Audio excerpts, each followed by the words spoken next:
Assalamualaikum warahmatullahi wabarakatuh. Alhamdulillah, salatu wassalamu ala rasulillah wa ala alihi wa sahbihi wa wala la hawla wa la quwata illa billah, amma ba'd. Pandemi COVID-19 tidak pandang bulu. Ya, itulah realitasnya. Bagaimana pandangan agama menjelaskan ini dan mengaitkannya dengan masalah ini? Mari kita mulai bahwa keniscayaan hidup salah satunya akan mendapatkan musibah. Ujian hidup bentuknya salah satunya adalah musibah. Allah tegaskan hal ini di surah nomor 2 ayat 155. A'udzubillahi minasyaitonirrajim. Wa lanabluwannakum bisyai'in minal khauf wal ju' wa naqsin minal amwal wal anfus wath thamarat wa basyirus sabirin. Sungguh pasti kami akan uji kalian dengan sedikit ketakutan. Inilah yang terjadi sekarang.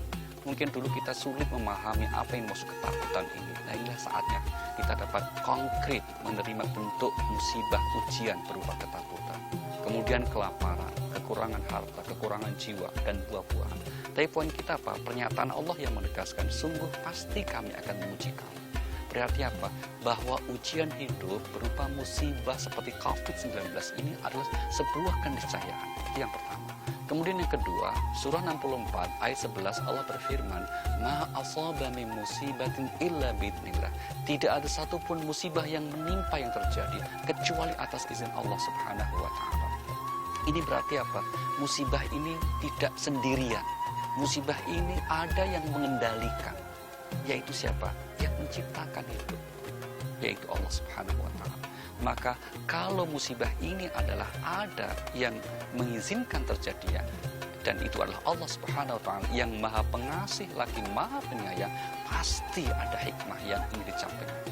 Maka ketika bentuk wabah seperti ini tidak memilih siapa korbannya, tidak memilih apakah dia orang kaya atau tidak kaya, apakah dia orang beragama atau tidak beragama, apakah dia orang taat atau tidak taat, semuanya, apakah dia usia lanjut atau anak-anak, faktanya semuanya terkena.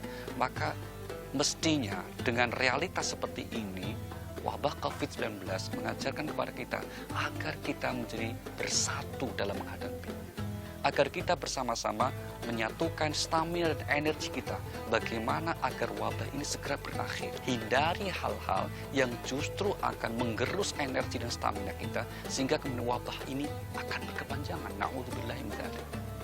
Nah, di antara hikmah terpenting dari ini adalah menyatukan bahwa kita semua adalah manusia yang diciptakan oleh Allah, memiliki kelemahan dan keterbatasan-keterbatasan. Atas kesamaan itu, sewajarnya kita semuanya untuk menguatkan persatuan kita.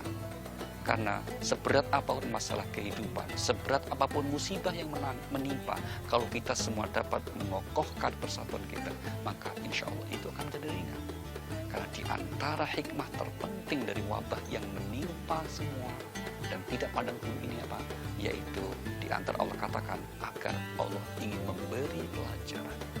Itu yang disebut di surah nomor 3 ayat 140. Allah berfirman, wa tilkal ayyamu nudawiluha bainan nas wa liya'lamullahu alladziina amanu. Yang namanya musibah, sakit, sehat, ku pergilirkan, senang, susah, jatuh, bangun, ku pergilirkan. Tujuannya apa?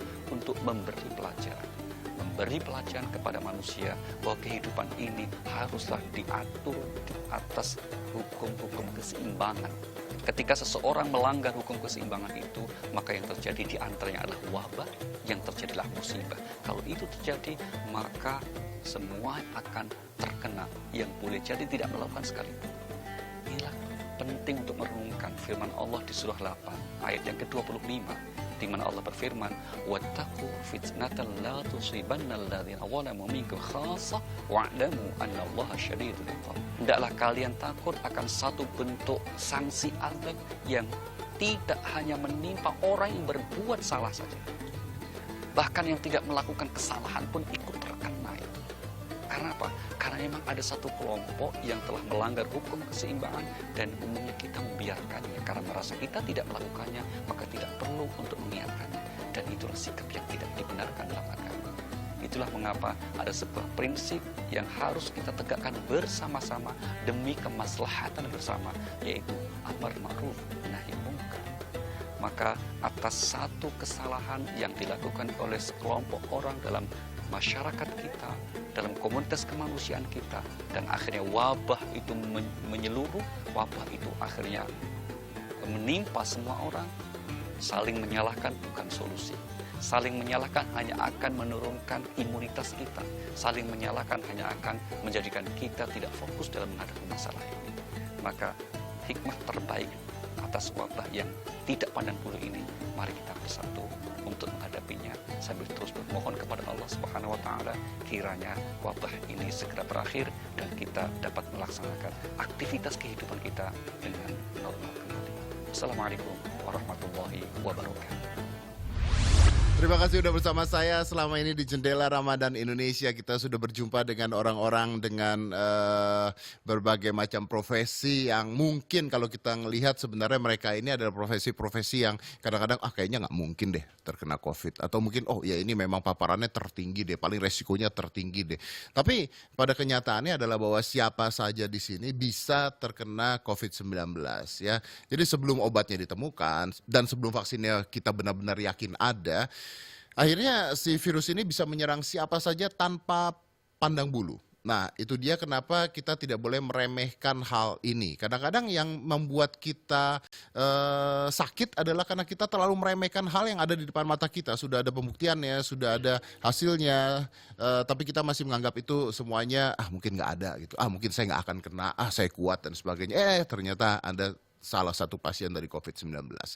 Akan tetapi, walaupun kita tidak meremehkan juga, kita tidak boleh panik dan tidak boleh memiliki ketakutan yang berlebihan. Gini, secara psikologis ketika seseorang itu takut, maka hormon-hormon dia akan berkurang, endorfinnya turun gitu ya, yang menyebabkan imunitas tubuh Anda juga akan berkurang. Kalau imunitas tubuh Anda berkurang, akhirnya Anda lebih mudah terpapar oleh virus COVID-19.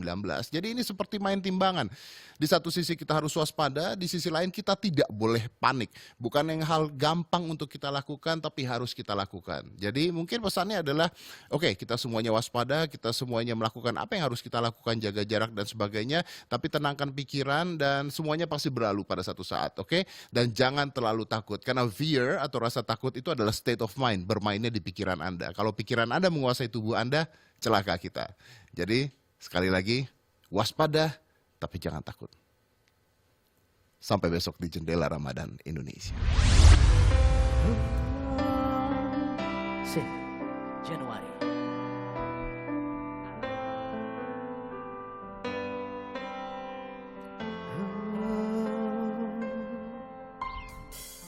Berat bebanku padamu, meninggalkanmu padamu, separuh nafas jiwaku sirna. Bukan salahmu padamu, apa dayaku padamu, mungkin benar cinta sejati tak berpihak pada kita.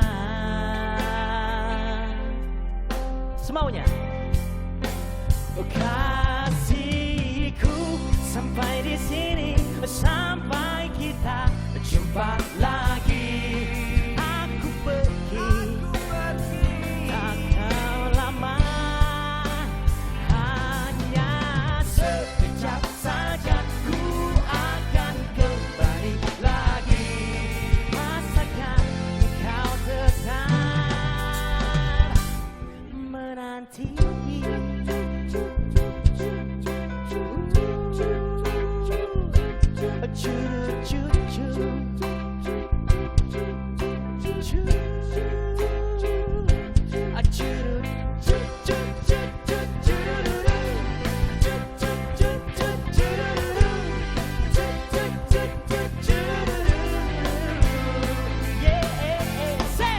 Hari ini ku gembira, ku melangkah udara. Pak Bos membawa berita dari yang ku damba. Surat yang wangi, warnanya pun merah hati, bagai